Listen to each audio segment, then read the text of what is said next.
welcome to Flooring Models Kit Review Time. Something a little bit different today. What we've got down here is the Bressin set for a MiG 29 in 1/72 scale. Now Bressin is obviously, we know Eduard, they do their brass and resin series, so they call it Bressin because it's all together now. Alright, comes in neat little box like this. So your part number for this one is 672-100, okay, and I don't know, it's got the numbers, designations you see just down here. So what we're going to find in here is R27 medium range missiles, APU 1470s, R73s, P72s, R60s, and the APU 60.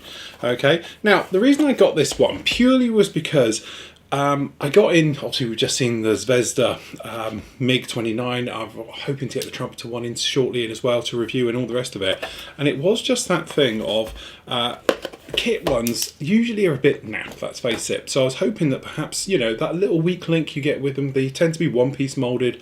Perhaps these will be a little bit nicer. So down in the box, we can see it down here. We've got the little bit of instructions, and then under here we have quite nicely packaged actually. I know I'm great one at knocking them for their packaging because usually it just rattles around loose and all the rest of it. That's not too bad actually. On the upside of all Bressin stuff, that is one of the best ones. Okay, so what we've got down here is them all 3 bags, and we've got decals and a little bit of photo etch down there. So let's have a quick look in the instruction booklet.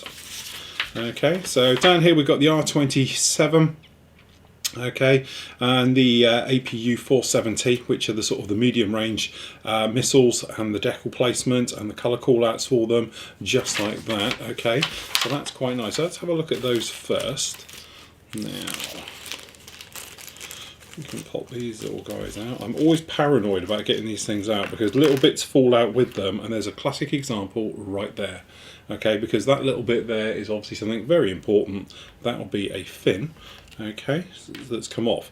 Now, generally looking at them, I have to say they are definitely worth it. The tiniest little bits of riveting detail and everything else down there. Hopefully the cameras are close enough to be able to see this. I know it's a little bit difficult, but generally they look absolutely exquisite. Very, very nice. The moulding is extremely thin for these fins. Technically a little bit thinner, I would say, than your standard injection moulding.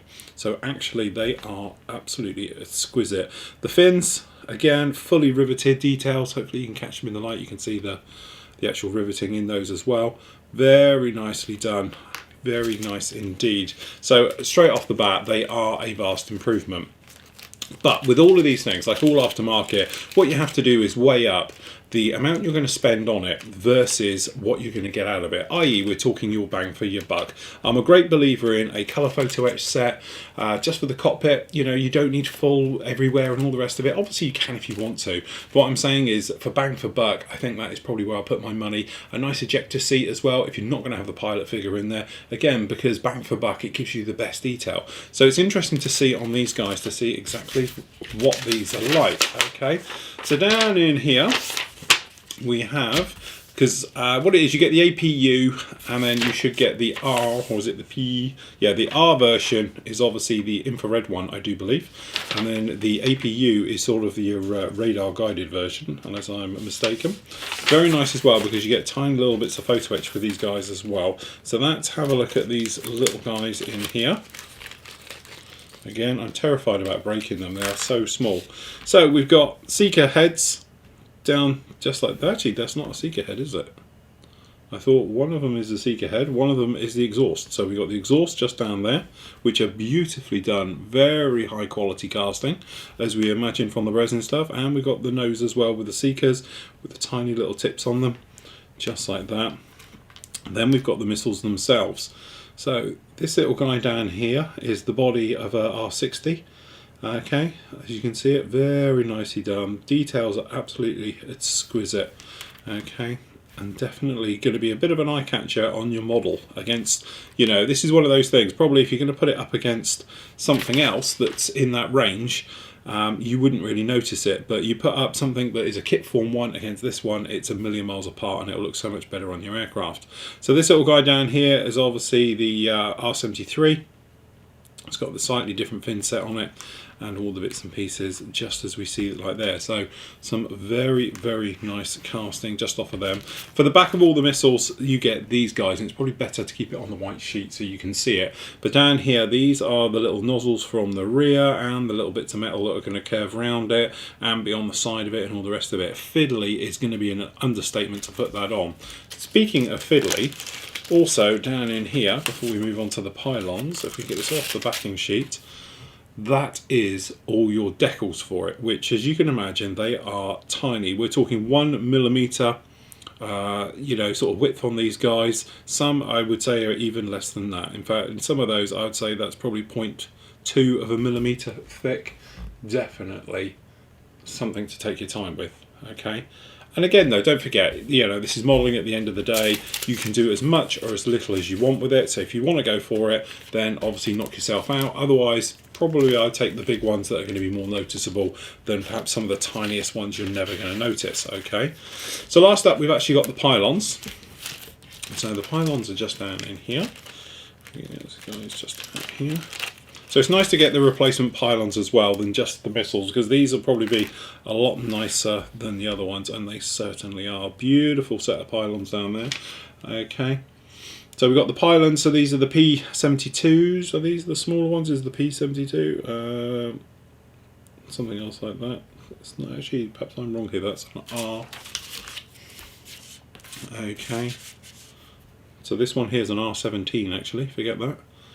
That's the R17s, and we've got the other ones down on here. Sorry, that's an R17. No, that's an R14. No, the big one's the R14, and you got the little one, because it actually has got them written on them. Keep an eye on it, Flory. R20s, very nicely done. So we've got 4 R20s, and then we've got 4 R17s, and we've just got 2 of the R14s with the missiles, and then obviously we've got the longer ones, range ones, just down there as well. I think it's one of those things where if you're meticulous in your builds and you want it to be absolutely spot on and perfect, this is a definite must for you. If you're just a casual builder and perhaps you're just putting it together and you just enjoy it just for the hobby's sake, shall we say, and all the rest of it, it could be a little bit overkill, because how many of us are going to go around and put every single one of those decals onto it? Personally, I know I wouldn't at all. How many of us are going to put on those tiny little bit of photo etch and try and get them to bend in and get them on the model without making a mess and glue everywhere and all the rest of it? I know I wouldn't do it either, okay?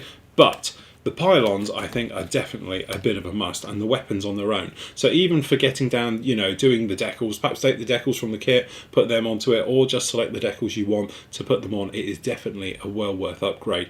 It's nice to have the option as well that obviously, you've got the kit, you can use those bits, you can come down this route, with the Bressin stuff. They do some great aftermarket bits and pieces in general, but it's nice to see that you've got a nice up-to-date weapon set as a whole. So if you are going to buy your trumpeter, I think this is actually designed for the trumpeter one anyway, but if you're going to go down the trumpeter route, it doesn't actually say it's for the trumpeter, but you could then come along and think, okay, I want to give it an air-to-air loadout, buy the Bressin set to go with it, perhaps buy yourself a bang seat for it or a colour photo etch set, and you've got all the makings there of a fantastic model, even in this scale. And this is the thing we've spoken about. Go and check out my other video on the Zvezda 172nd MiG-29.